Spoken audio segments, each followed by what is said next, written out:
tɛ ka baara de kɛ yan nɔ. Gilasiko gɛlɛya. An kun sɛgɛnna gilasiko la kosɛbɛ.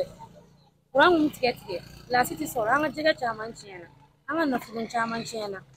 I n'a fɔ Aissata Mayiga ale b'a ɲɛfɔ an ye cogo min na, maa caman de bɛ Mopti dugu kɔnɔna na minnu ka baara kɔni gɛlɛyara ka sabu kɛ kuran ale ni ji tigɛli ye.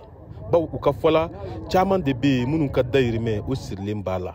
Ibrahim Goro ale y'o maa dɔ ye. Ni robinet bɛ yen ne bɛ se ka 3000 recette don tile kɔnɔ, mais ni robinet tigɛlen don, ni robinet tigɛ bɛ yen ou bien ni kuran tigɛ bɛ yen, 400 sɔrɔli aw ma problème.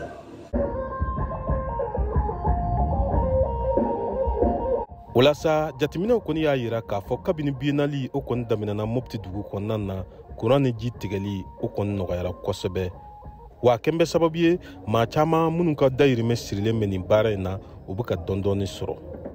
Orokiya Jara ale y'o maa dɔ ye. N ka baara bɛnlen bɛ gilasi feere, jini beere, jimanfɛn ninnu k'a di dunanw ma biennale dunanw.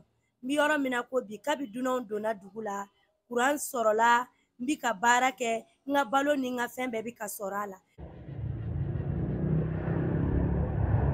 A bɛ waati jan bɔ kuran ni jiko gɛlɛya o bɛ Mopti ale ni Seware dugu kan kosɛbɛ. O kun kɔnɔna na Mali ɲɛmɔgɔ y'a layidu ta k'a fɔ ko sani biennale ka se u na fɛɛrɛ ɲini nin ko in na. Isa Kansayi n'o yɛrɛ ye Mopti commune urbaine maire ye, a y'a yira k'a fɔ ko Mali ɲɛmɔgɔw k'u y'u ka layidu timɛ kuranko fanfɛ bawo baarakɛminɛn kuraw o kɔni nana. Nin ko in kɔni kɛnbɛ ka kuran baarakɛlaw sewa kosɛbɛ dugu kɔnɔna na nka welewelekan o b'u da i n'a fɔ Bubakar Tangara ale b'a ɲɛfɔ cogo min na.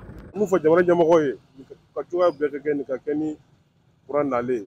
Caman kɔni jigi b'a kan k'a fɔ ko kuran seginni ka na ko kura ye o na kɛ sababu ye ka olu ka baaraw yiriwa. Tijani Wederawogo, VOA Bambara tɔgɔ la ka bɔ Mopti.